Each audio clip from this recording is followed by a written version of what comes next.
ശബരിമല സ്വർണ്ണക്കൊള്ളയിൽ പ്രത്യേക അന്വേഷണം നിർണായക നീക്കത്തിലേക്ക് കടന്നിരിക്കുന്നു. UDF കൺവീനർ അടൂർ പ്രകാശിനെയും കേസിലെ മുഖ്യപ്രതി ഉണ്ണികൃഷ്ണൻ പോറ്റിയെയും SIT ഒരുമിച്ചിരുത്തി ചോദ്യം ചെയ്യുകയാണ്. ഉണ്ണികൃഷ്ണൻ പോറ്റിയുമായി എന്ത് ബന്ധമാണ് ഉള്ളത് തുടങ്ങിയ കാര്യങ്ങളാണ് പരിശോധിക്കുന്നത്. പലതവണ പോറ്റിയുമായി കൂടിക്കാഴ്ച നടത്തിയത് എന്തിനാണ്, പോറ്റിയുമായി സാമ്പത്തിക ഇടപാടുകൾ നടന്നിട്ടുണ്ടോ തുടങ്ങിയ കാര്യങ്ങളിൽ അടൂർ പ്രകാശിൽ നിന്നും SIT വ്യക്തത തേടി.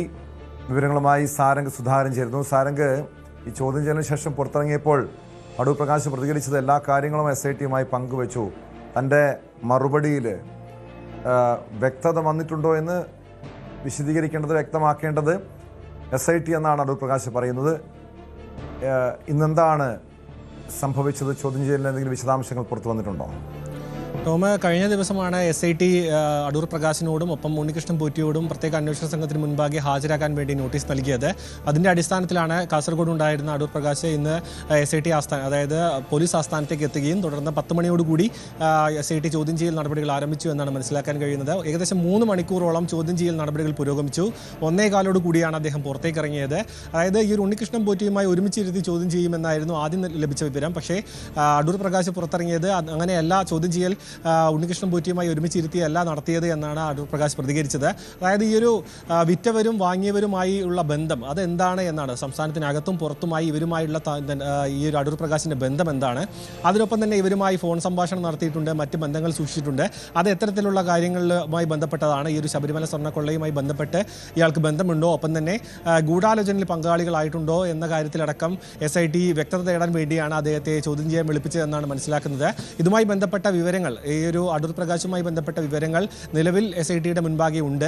അതിലൊരു വ്യക്തത വരുത്തുക, ഉണ്ണികൃഷ്ണൻ പോറ്റിയുമായി ചേർന്നുകൊണ്ടൊരു ചോദ്യം ചെയ്യൽ നടത്തുക, അതിനുശേഷം മാത്രമായിരിക്കും അറസ്റ്റിലേക്ക് മറ്റും കടക്കേണ്ട ഒരു സാഹചര്യമുണ്ടോ എന്ന് SIT പരിശോധിക്കുക. ഇന്ന് ചിലപ്പോൾ അറസ്റ്റിലേക്ക് കടക്കുമെന്നൊരു സൂചന ഉണ്ടായിരുന്നു. പക്ഷേ അത്തരത്തിലുള്ള കടുത്ത നടപടിയിലേക്ക് SIT ഇതിനു മുൻപും കടന്നിട്ടില്ല. കാരണം ഇതിനു മുൻപ് ഉണ്ണികൃഷ്ണൻ പോറ്റി ആയിക്കോട്ടെ, മറ്റേ പത്മകുമാർ ആയിക്കോട്ടെ, അവരിലേക്കെല്ലാം വളരെ കൃത്യമായിട്ടാണ് SIT അന്വേഷണം എത്തിച്ചത്. കാരണം എടുത്തുചാടി അറസ്റ്റിലേക്ക് നീങ്ങിയാൽ അത് കോടതിയിൽ നിൽക്കില്ല, മാത്രമല്ല ജാമ്യം ലഭിച്ച് പ്രതി വീണ്ടും പുറത്തേക്ക് ഇറങ്ങാനുള്ള സാധ്യതയുണ്ട്. അത്തരമുള്ള എല്ലാ സാഹചര്യങ്ങളും പഴുതടച്ചുകൊണ്ടാണ് SIT അന്വേഷണം മുന്നോട്ട് കൊണ്ടുപോകുന്നത്. അതുകൊണ്ട് തന്നെ കൃത്യമായി ആദ്യം ചോദ്യം ചെയ്യാൻ വിളിപ്പിക്കുന്നു, പിന്നീട് ഈ ചോദ്യം ചെയ്ത അപ്പോൾ ലഭിച്ച വിവരങ്ങളുടെ അടിസ്ഥാനത്തിൽ മറ്റ് അന്വേഷണം നടത്തുന്നു. അതിനുശേഷമാണ് വേണമെങ്കിൽ അറസ്റ്റിലേക്കും മറ്റും SIT കടക്കുക. നിലവിൽ പ്രാഥമികമായ ഒരു ചോദ്യം ചെയ്യൽ, വിവരങ്ങൾ ആരാഞ്ഞുകൊണ്ടുള്ള ഒരു ചോദ്യം ചെയ്യൽ മാത്രമാണ് ഇന്ന് നടന്നിട്ടുള്ളത്. തന്നോട് ചോദിച്ച എല്ലാ കാര്യങ്ങൾക്കും കൃത്യമായ മറുപടി നൽകിയിട്ടുണ്ട്. അതിൽ SIT തൃപ്തരാണോ എന്ന കാര്യത്തിൽ വ്യക്തതയില്ല എന്നടക്കമാണ് അടൂർ പ്രകാശ് പുറത്തേക്ക് ഇറങ്ങിയപ്പോൾ പ്രതികരിച്ചത്.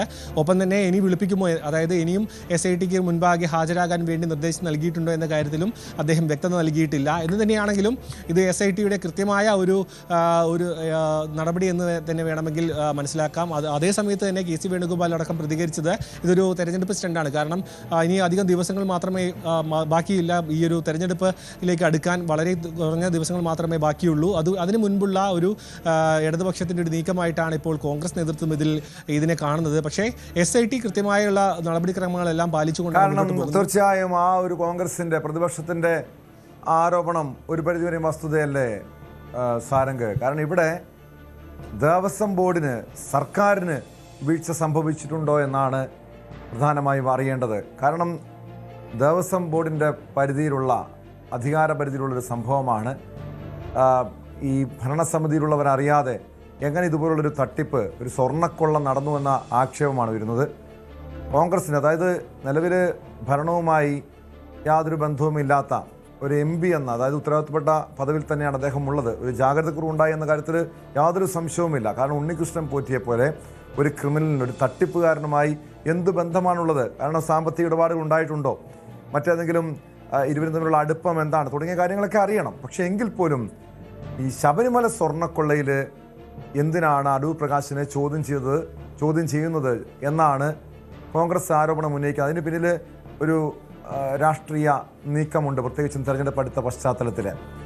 എന്തൊക്കെ കാര്യങ്ങളാണ് അടൂർ പ്രകാശിൽ നിന്നും ഇതുമായി ബന്ധപ്പെട്ട്, അതായത് സ്വർണ്ണക്കൊള്ളയുമായി ബന്ധപ്പെട്ട കാര്യങ്ങൾ ചോദിച്ചറിയേണ്ട കാര്യമുണ്ടോ? മറ്റേ ഈ ഉണ്ണികൃഷ്ണൻ പോറ്റിയുമായിട്ടുള്ള ബന്ധത്തിനപ്പുറം എന്തൊക്കെ കാര്യങ്ങളാണ് അറിയേണ്ടത്? ടോമ, ഈ ഒരു വിഷയം, അതായത് അടൂർ പ്രകാശുമായി ഒപ്പമുള്ള ഈ ഒരു വിഷയം അടക്കം അത് ഭരണപക്ഷത്തിന് വീണ് കിട്ടിയ ഒരു അവസരം എന്ന തരത്തിലായിരുന്നു കഴിഞ്ഞ ദിവസങ്ങളിൽ നടന്ന സഭയിലടക്കം എടുത്തു പറഞ്ഞത്. കാരണം പത്മകുമാറിൻ്റെ അടക്കം അറസ്റ്റ് നടന്ന സമയത്ത് CPM അടക്കം വലിയ പ്രതിരോധത്തിലായിരുന്നു. പാർട്ടി നടപടി എടുക്കുന്നില്ല, ദേവസ്വം മന്ത്രി അടക്കം രാജിവെക്കണമെന്ന് ആവശ്യപ്പെട്ടുകൊണ്ട് കോൺഗ്രസ് നേതൃത്വം അടക്കം രംഗത്ത് വന്നിരുന്നു. ആ സമയത്താണ് ഈ ഒരു അടൂർ പ്രകാശുമായി ബന്ധപ്പെട്ട സോണിയാഗാന്ധിയുമായി അടക്കം ബന്ധപ്പെട്ട കാര്യങ്ങളിൽ ഭരണപക്ഷത്തിന് കൃത്യമായ ഒരു അവസരം വീണ് കിട്ടുന്നത്. അത് കൃത്യമായി അവർ ഉപയോഗിക്കുകയും ചെയ്തു എന്ന് വേണം മനസ്സിലാക്കാൻ.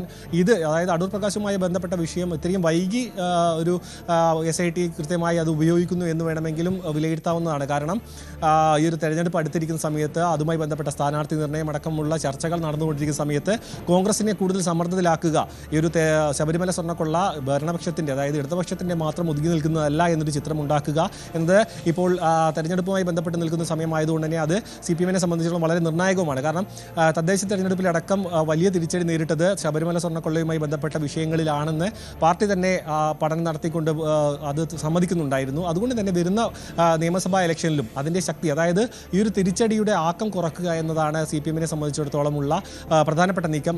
അതുകൊണ്ട് തന്നെ വരുന്ന ദിവസങ്ങളിൽ ഈ ഒരു സോണിയാഗാന്ധിയുമായി ബന്ധപ്പെട്ട ഉണ്ണികൃഷ്ണൻ പോറ്റിയുടെ അടൂർ പ്രകാശുമായി ബന്ധപ്പെട്ടതും അടക്കമുള്ള വിവരങ്ങളിലേക്ക് SIT വ്യതിചലിക്കാൻ അല്ലെങ്കിൽ ആ ഭാഗങ്ങളിലേക്ക് അന്വേഷണം നീങ്ങാനുള്ള സാധ്യതയുണ്ട്.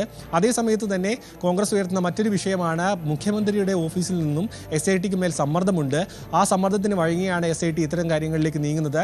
മാത്രമല്ല കൃത്യമായ രീതിയിലേക്കല്ല അന്വേഷണം നീങ്ങുന്നതടക്കം കോൺഗ്രസ് മുന്നോട്ട് വെക്കുന്നൊരു വിഷയമുണ്ട്. പക്ഷേ ഇതെല്ലാം മറികടന്നുകൊണ്ട് നമ്മൾ നോക്കേണ്ട മറ്റൊരു വിഷയം ഈ ഒരു ഹൈക്കോടതിയുടെ നിരീക്ഷണമാണ്. ഹൈക്കോടതിയുടെ നിരീക്ഷണത്തിൽ നിലവിൽ നടക്കുന്ന അന്വേഷണം തൃപ്തികരമെന്നാണ് ഇതിനെയാണ് പറയുന്നത്. പക്ഷേ ചിലർക്ക് ജാമ്യം ലഭിക്കുന്നതിൽ ആശങ്കയുണ്ട്. അവർ പുറത്തിറങ്ങിയാൽ ഉണ്ടാകുന്ന ബുദ്ധിമുട്ടുകൾ എത്രത്തോളമാണെന്ന കാര്യത്തിലും ആശങ്കയുണ്ടെന്ന് ആശങ്ക പ്രകടിപ്പിക്കുന്നുണ്ടെങ്കിലും നിലവിലെ അന്വേഷണത്തിൽ SITയുടെ അന്വേഷണം തൃപ്തികരമെന്ന് തന്നെയാണ് കോടതി പറയുന്നത്. കാരണം SIT എന്ന് പറയുന്നത് ഹൈക്കോടതിയുടെ നിരീക്ഷണത്തിൽ അല്ലെങ്കിൽ തീർച്ചയായും അതാണ്. കാരണം സാരംഗയുടെ കോടതി അന്വേഷണത്തോട് തൃപ്തി പ്രകടിപ്പിക്കുന്നുണ്ട്.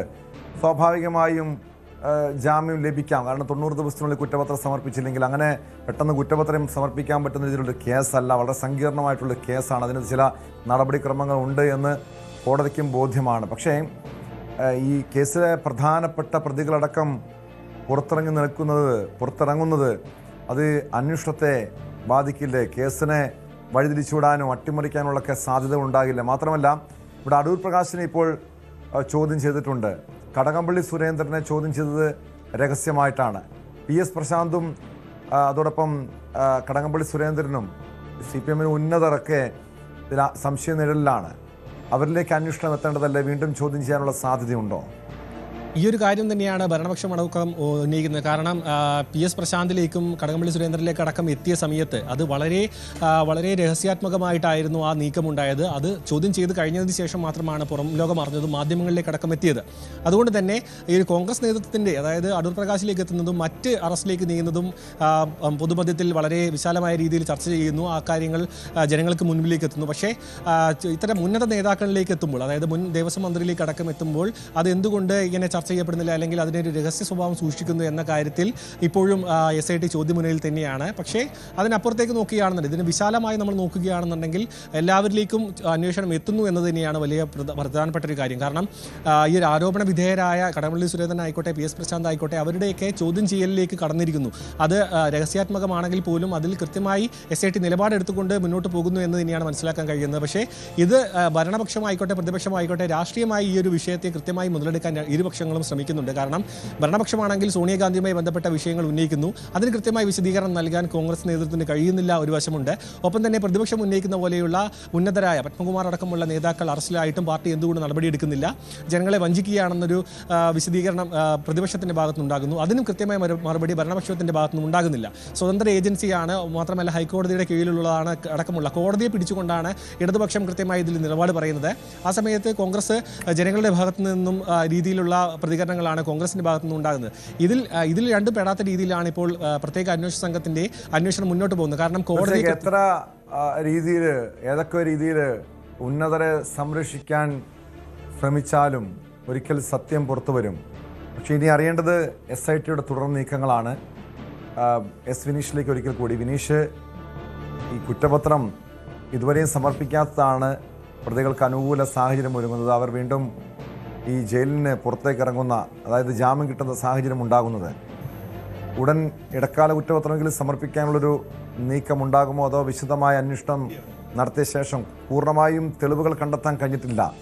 മോഷണം മുതൽ ഈ കൊള്ള നടത്തിയ അയ്യപ്പൻ്റെ സ്വർണം പൂർണ്ണമായി ഇപ്പോഴും കണ്ടെടുക്കാൻ കഴിഞ്ഞിട്ടില്ല.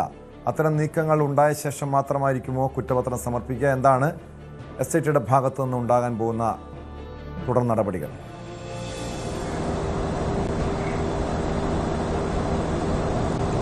തീർച്ചയായും ടോം, അതീവ രഹസ്യമായിട്ട് തന്നെയാണ് നേരത്തെ സാരംഗ് സൂചിപ്പിച്ചതുപോലെ ഇതിൻ്റെ അന്വേഷണത്തിൻ്റെ സ്വഭാവം അങ്ങനെയാണ്. ഇത് നമ്മൾ ഉന്നതരെ പോലും ചോദ്യം ചെയ്തതിന് ശേഷമാണ് മാധ്യമങ്ങളും പുറലോകവും ഇത് അറിഞ്ഞത്. അങ്ങനെ അതീവ രഹസ്യത്തോടെയാണ് ഈ ഒരു കേസ് കൈകാര്യം ചെയ്യുന്നത്.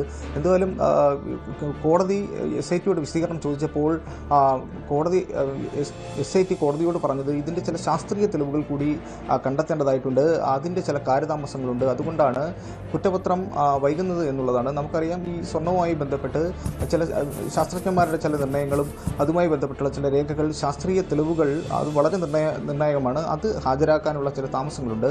അത് പൂർത്തിയായി കഴിഞ്ഞാൽ മാത്രമേ ഇതിൻ്റെ അന്തിമ കുറ്റപത്രം സമർപ്പിക്കാൻ സാധ്യമാവുകയുള്ളൂ എന്നാണ് കോടതിയിൽ അറിയിപ്പ് നൽകിയിരിക്കുന്നത്. എന്തായാലും സാരംഗ് സൂചിപ്പിച്ചതുപോലെ തന്നെ ഹൈക്കോടതിയുടെ നിന്നും ലഭിച്ച പരാമർശം, അതായത് ആര് പുറത്തിറങ്ങിയാലും അതൊന്നും കേസിനെ ബാധിക്കില്ല എന്ന് ഉള്ളൊരു ആശ്വാസകരമായ ഒരു കാര്യം. അത് ശരിക്കും അന്വേഷണത്തിന് വലിയ ആശ്വാസമാണ്. എങ്കിലും ഈ സ്വാഭാവിക ജാമ്യം ലഭ്യമാക്കി ഈ വീണ്ടും പ്രതികൾ പുറത്തേക്ക് ഇറങ്ങാനുള്ളൊരു സാധ്യത, ഇതിൽ പ്രധാന പ്രതികൾ അടക്കം പുറത്തേക്ക് ഇറങ്ങുന്നു എന്നുള്ളത് ശരിക്കും ഒരു ആശങ്കാജനകം തന്നെയാണ്. വിവാദികളോടെ തന്നെയാണ് ഇവർക്ക് ജാമ്യം ലഭ്യമായെങ്കിൽ പോലും ഈ കേസിൻ്റെ ഒരു വിശ്വാസ്യത നഷ്ടപ്പെടുന്നു എന്നുള്ളത് ഈ നിലവിലെ രാഷ്ട്രീയ സാഹചര്യമെല്ലാം വെച്ചിട്ട് തന്നെ ഒരു ചില ഭാഗങ്ങളിൽ നിന്ന് അത്തരത്തിലുള്ളൊരു ഇത് ഉയർന്നു വരുന്നുണ്ട് ടോം. എന്തായാലും കോടതിയിൽ നിന്ന് കിട്ടിയ കോടതിയുടെ ഒരു ഉറപ്പ് ഇങ്ങനെ തന്നെയാണ്. കോടതിയുടെ മേൽനോട്ടത്തിൽ തന്നെയാണ് ഇതിൻ്റെ കേസ് മുന്നോട്ട് പോകുന്നത്. അതീവ രഹസ്യ സ്വഭാവത്തിൽ തന്നെയാണ്. കുറ്റക്കാർക്കെതിരെ കർശനമായ നടപടി വ്യക്തമാണ്. വിനീഷും സാരംഗ് സുധാകരനുമാണ് വിവരങ്ങൾ നൽകിയത്. കൂടുതൽ വാർത്തകൾക്ക് News 18 Keralam YouTube channel subscribe ചെയ്യുക.